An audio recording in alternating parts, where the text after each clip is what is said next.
Hello and welcome to your Practice Test Academy CIMA P3 course on risk management.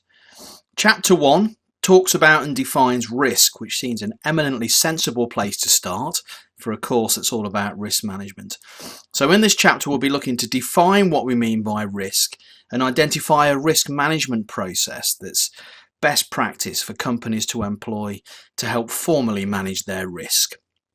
So let's start off by defining what we mean by risk in the first place.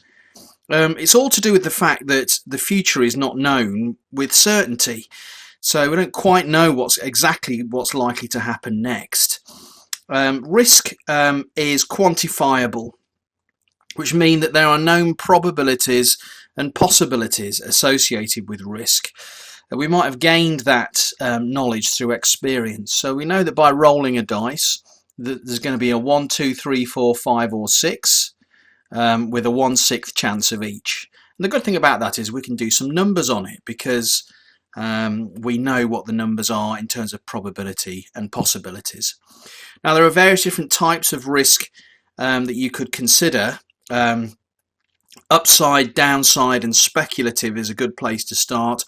Upside risk is the chance that things might end up going better than you expect. That's not generally what the focus of this subject is, because if things go better than you expect, then it's a bit of a bonus at times. We're focusing more on downside risk, which is the chance that things don't go as well as expected. Downside risk, where there's no upside either, no upside at all, is known as pure risk as well. So that's going to be the focus on our course. There is also speculative risk where it could go either way, could go well, could go badly. Now you'll notice that in business you have to take a risk.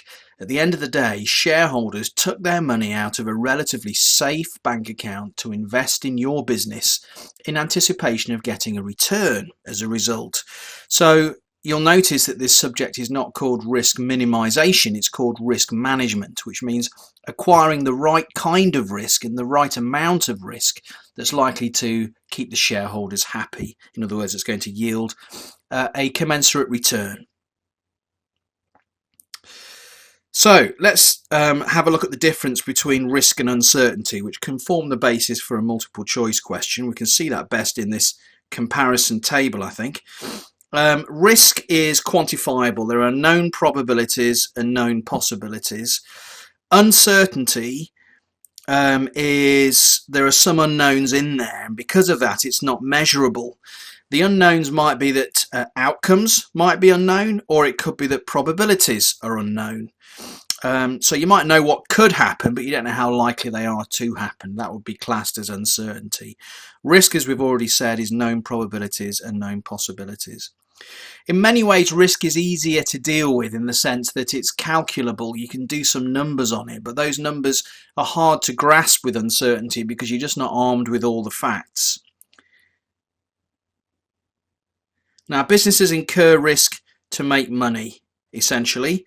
That's the long and the short of it. Shareholders invest in a company to acquire risk to make money. Let's have a look now at a best practice process for dealing with risk. This is if anything, the most important bit of this chapter. Learn this as we walk through it a step at a time.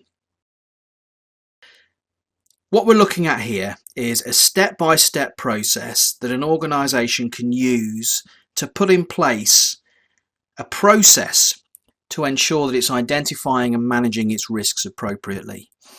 For listed businesses, for example, in the UK and in other places worldwide, it's not only best practice, but it's also a requirement to ensure that risk is formally managed in organisations. Traditionally, that's often been a job that's performed by the audit committee, but increasingly there is a risk management committee as best practice, which is a separate committee from the audit committee, and the only thing that risk management committee does is to manage risk. Now, the first thing that risk management committee will set up, like risk committee as it's sometimes known, is a risk management group. Now, the risk committee is generally a very senior group of people, often made up of board directors. They need some doers to get the doing done. So they'll employ some resource, either employ a separate risk manager, or maybe rope someone in to do that job for them within the organisation, but they'll establish some permanent resource, some full-time resource to help manage risk in the organisation. They will also be involved in setting the business strategy, typically being as they are part of the main board of directors.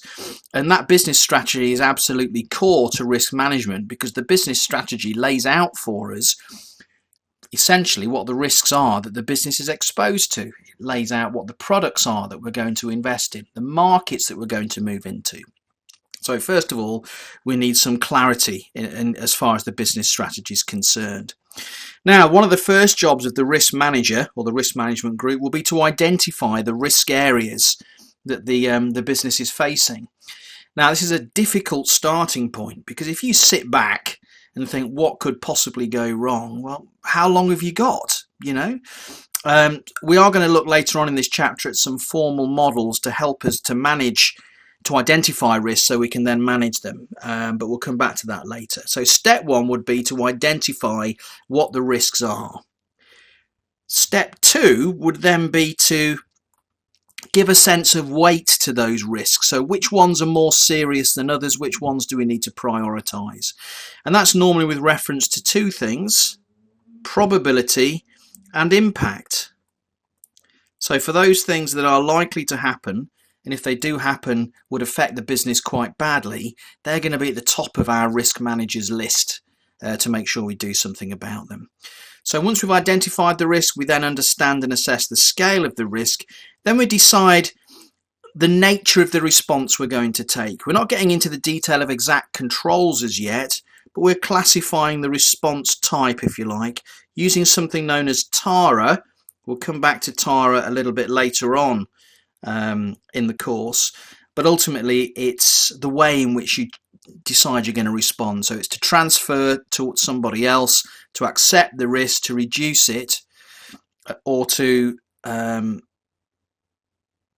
avoid it entirely. So if something's too risky, don't invest in that market. So transfer, accept, reduce or avoid, but like I say, more on that later on. So you put together your risk type of risk response, and then you get into the detail of who exactly is going to do what the controls are. They need to be made specific objectives for specific individuals, otherwise risk doesn't tend to get managed. If the organisation says we must manage this risk, there is no such thing as we in the world. It has to be an individual. So putting it into an individual's objectives will help to make sure that the risk is managed. So controls are put in place and we make sure that they're working and go round again. It's important to remember that this should be a continuous process for many reasons, not least of which risk changes in organisations. Some risks go, other ones arrive. Some risks change priorities. Sometimes the controls can be improved. So this becomes a permanent area of activity in the organisation that is hopefully embedded within everything that the organisation does. Now, our starting point for the risk manager up here, look, was to identify what the risks are that the organisation faces.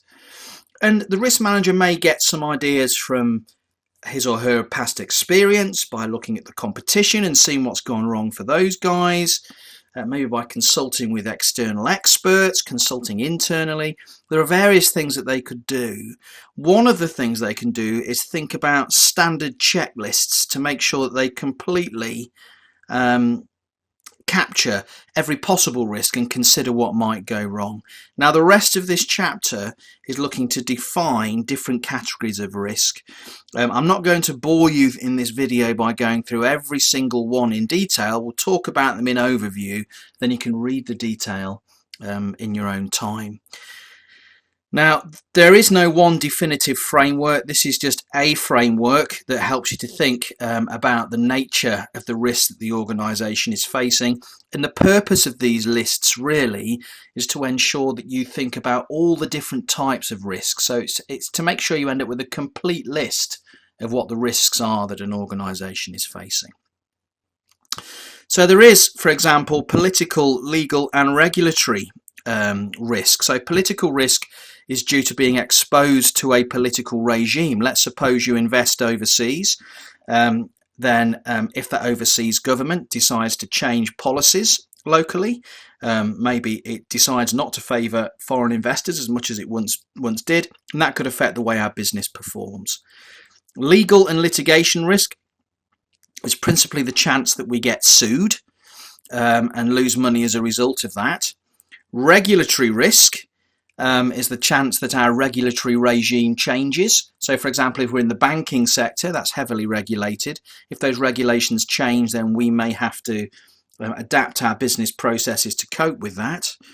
And as a result of that regulation, compliance risk is the chance that we don't stick to our regulatory obligations and we actually end up upsetting regulators as a result of a lack of compliance. Business risk looks at anything to do with the way in which the business operates in the sense of what it sells and where it sells it. So sometimes the economy presents us with new opportunities for selling more of a product, or maybe as a result of a change in tastes and fashions, our product goes out of fashion. So our turnover may go up or down, and that's fundamentally what we mean by business risk.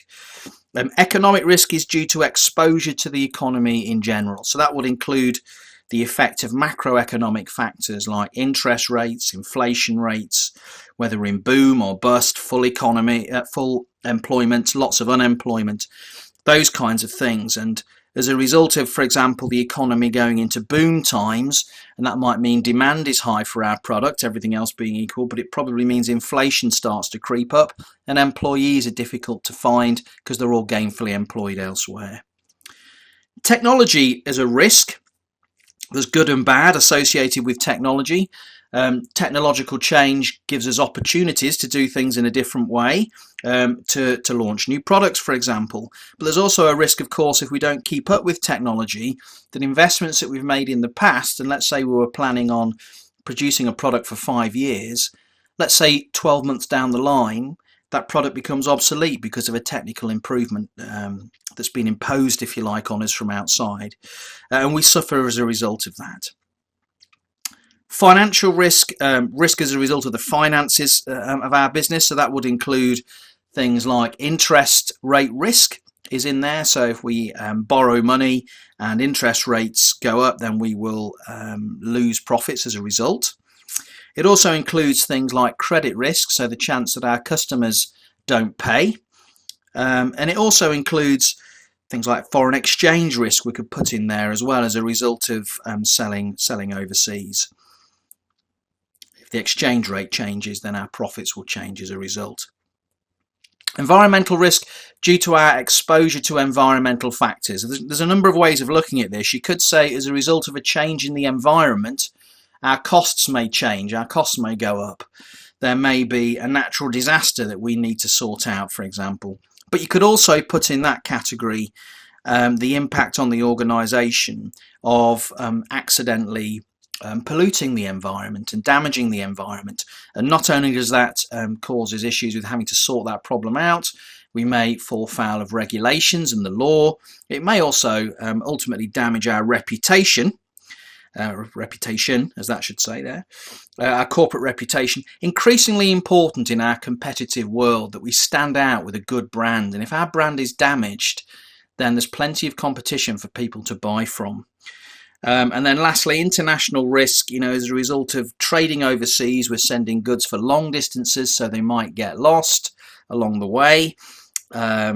We're dealing with countries and people and culture and languages that we just don't know very well, so we may make mistakes that turn around and bite us. Now, you don't need to view these categories as mutually exclusive. They do cross over quite substantially, and that's nothing wrong with the categorization. It's the fact that the real world doesn't fit into convenient categories, unfortunately. That's just the way of it. So, like I say, have a read through the rest of that chapter for a little bit more of the detail. When you've had a look through the chapter and you're happy with it, there are some questions to have a go at on the screen just to make sure you've understood everything we've been talking through there. Then you can always dip into your question bank. There's 500 and odd questions in there, broken up by chapter, so you can easily find the ones relating to chapter 1. I'll see you for chapter 2. In the meantime, thanks very much for listening.